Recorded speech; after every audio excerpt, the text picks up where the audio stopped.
নবীজির জুতো মুবারক একজন ইহুদির বাচ্চা সন্তান নিয়ে বুকের মধ্যে লাগাই রাখতো। একটা দিন যখন নবীজির রহমাতুল লিল আলামিন খবর পেয়েছেন ওই ছেলেটা অসুস্থ, নবীজি সবকিছুকে ফেলে ওই ছেলেকে দেখার জন্য চলে গিয়েছেন। সুবহানাল্লাহ।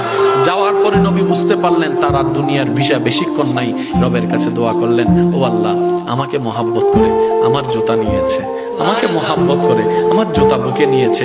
জগৎ যখন জানবে নবীর জুতা বুকে নিয়ে নেওয়ালা জাহান্নামে চলছে, জাহান্নামের আগুনে জ্বলছে, আল্লাহ এটা তো আমার ইজ্জতের ক্ষতি, এটা তো আমার ইজ্জতের ক্ষতি।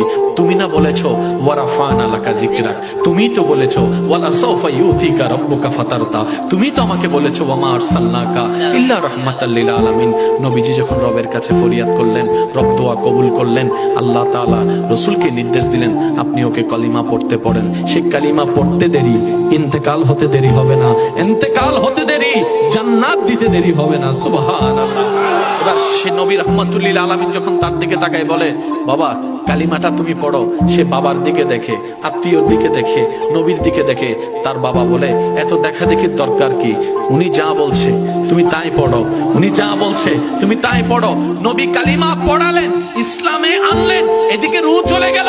নবী বলে, জান্নাতি দেখতে চাও, উনাকে দেখো।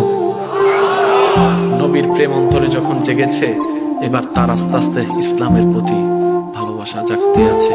কিন্তু ধর্মটা তার এটা নয়, অন্য ধর্মের পরিবেশ, অন্য ধর্মের সমাজ, অন্য ধর্মের আত্মীয়।